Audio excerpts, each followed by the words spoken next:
Hello there, and I'm so excited to welcome you to this next video in this series of the playlist on how to balance chemical equations. So, we're going to be looking at the steps in this lesson. So, let's go straight into what we have for today. Now, balancing chemical equations ensures that the law of conservation of mass is followed. There are four key steps to balancing a chemical equation properly. Now, let's see them. Step number one: identify the reactants and the products. The reactants are the substances that begin or start the reaction. Products are the substances that are formed. Now look at this chemical reaction. For example, we have the equation written on the right side of the screen.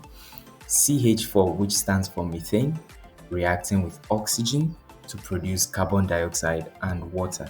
Now, the reactants in this case, most times, or in all the examples that I've seen, reactants are on the left hand side, the products are on the right hand side. So, the reactants here are methane, CH4, and oxygen, O2, while the products are carbon dioxide and water, H2O. That is step number one. Step number two: count the atoms on both sides. Count the atoms on both sides. Now, before you do that, you need to identify the elements that are present in the chemical reaction. Now, looking at this, we have three elements present and we have identified them on the left hand side of the screen. We have carbon, we have hydrogen, and we have oxygen. Now, the next thing to do is to identify the number of atoms of each element. So, on the reactant side, we have one atom of carbon. On the product side, we also have one atom of carbon.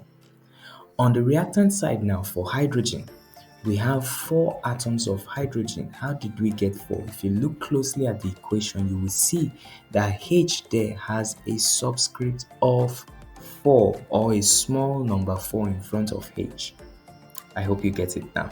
So on the reactant side, we have 4 atoms of hydrogen, and on the product side, we have 2 atoms of hydrogen.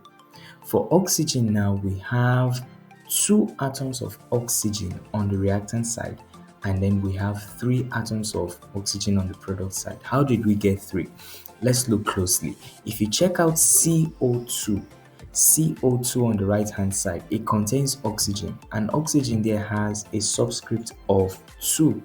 That gives us 2 atoms of oxygen. And if you check H2O also contains oxygen, and it contains 1 atom of oxygen. So when you add 2 atoms of oxygen in CO2 and you add it with 1 atom of oxygen in H2O, you have 1 plus 2, which gives us 3. So having this listed out now, we can see that carbon is balanced, hydrogen is not balanced, and oxygen is not balanced. So from this, we can make an observation. The equation is not balanced because the number of hydrogen and oxygen atoms are different on both sides. So what is the next thing to do? We've dealt with the 2 steps. Step number 3 is to introduce coefficients into the equation. Use coefficients to balance. Remember, you can only add coefficients, and coefficients are large numbers placed in front of compounds to balance the atoms. You are not permitted to change subscripts. So let's balance step by step. First of all, let's start with carbon.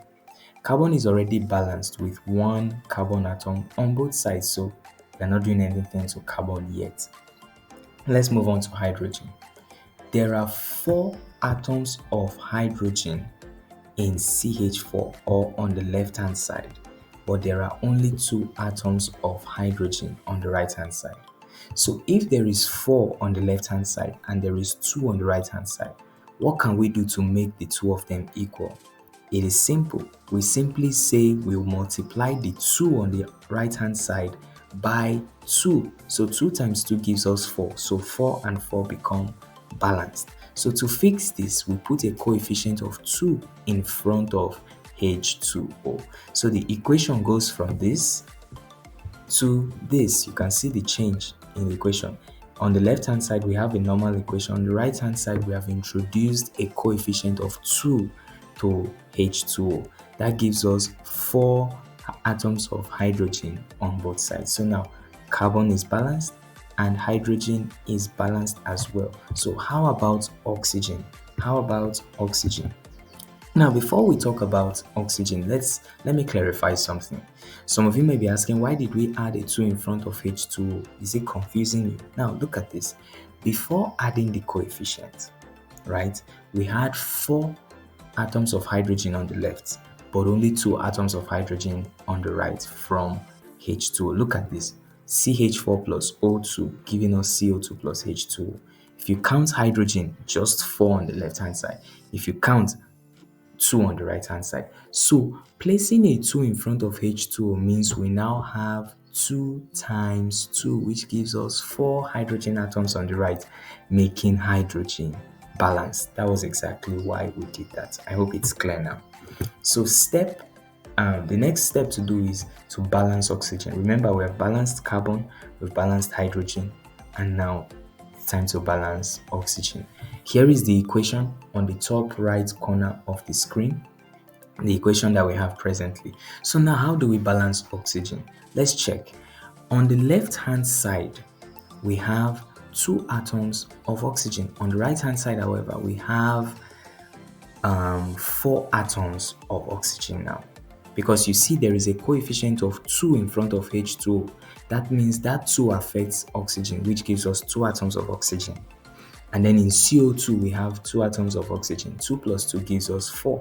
So on the product side, CO2 has 2 atoms of oxygen and 2H2O has 2 atoms of oxygen, giving us a total of 4 oxygen atoms. So to balance this, what do? We simply make that 4 on the right hand side to be equal to the left hand side. How do we do that? We just simply place a coefficient of 2 in front of O2. So that gives us CH4 plus 2O2, giving us CO2 plus 2H2O. Now let's check again. On carbon, the reactant side we have 1 atom of carbon, product side we have 1 atom of carbon. For hydrogen, we have 4 atoms of hydrogen on the left hand side, on the reactant side, and then on the product side we have 4 atoms of hydrogen as well. And then for oxygen, we have 4 atoms of oxygen on the reactant side. The same thing for the product side. Everything now is balanced. Everything now is balanced. So the next step 4, is to verify your work. How do we do that? Check that the number of atoms for each element is equal on both sides, and then ensure that the smallest whole number coefficients are used. Okay? Ensure that the smallest number of coefficients are used. What does that mean? It means, for example, look at this. Let's go back a bit. If you check this balanced equation, there is no number that is smaller than the number 2 that we could have used. No smaller whole number that we could have used to make this equation balanced. So 2 is the smallest whole number coefficient that we could have used. So that's what that means, using the smallest whole number coefficient. So let's do a quick recap of what we've learned. There are steps to balancing a chemical equation. You identify the reactants and products, you count the atoms on both sides, use coefficients to balance, and verify your work. Now here is a free tip for you. Always balance hydrogen and oxygen last, since they often appear in multiple compounds. So now that you understand this concept of balancing chemical equations, I have some practice questions that I want you to try out your hands with. I have some practice questions that I want you to try out your hands with. But before we go into these practice questions, I would like you to know that I've packaged all the lessons taught in this series into an ebook. Alright, there are step-by-step guides to balancing equations contained there. There are multiple balancing methods explained. Here I just explained one balancing method. In that ebook, you get the redox method, you get the algebraic method, and then you get the trial by error method. Then there are fully worked out equations for you, and then there are practice problems for you to try out your skills with. Okay, and then my favorite is there is an exclusive giveaway of $10 cash to one lucky winner who would be going on with that. The challenge is contained in the ebook. If you're the first to get it solved and to submit the correct answer on a particular date, the $10 is yours for the taking. All right, so it will not last forever. It will be going for the price of just $1. Just $1. Scan the barcode on your screen right now to get it, or click the link in the description or in my bio. And this will be going back to the original price of $5 for as long as this challenge ends, and it will be ending on Thursday, the 20th of March 2025. So hurry, get this ebook and get the chance to go home with $10 cash. So before we go to the practice questions, we are going to be looking at some of the common mistakes to avoid when you are balancing a chemical equation. I look forward to seeing you in that video. Thank you very much.